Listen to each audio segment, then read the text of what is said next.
Hey guys, well it's been a little while since I did an update. My laptop wasn't reading my cell phone anymore for a video camera.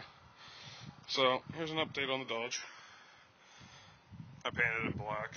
I haven't done the body work yet. The Pro mirrors on it.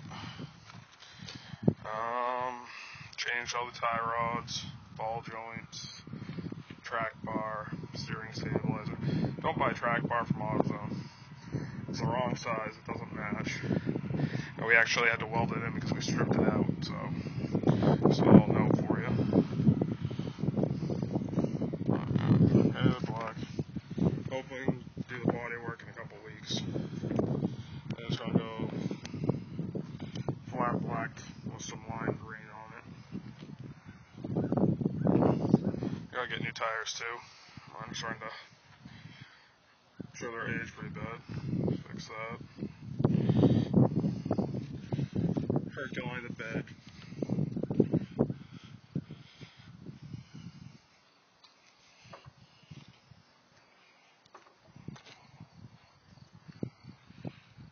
She's running good, for the most part.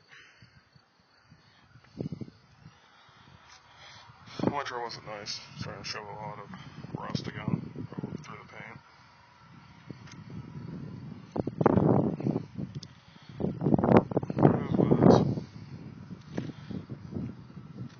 Like I said, we'll get the body work done. Shoot it. Oh, I'm not shooting the suspension green. I don't know how much I'm actually going to do. Switched over, put HIDs in it. I'm going to end up getting the clear headlights for it. But yeah, that's just a quick update. I'll do a better video when there's less people around and less people talking. Alright, you guys have a good one.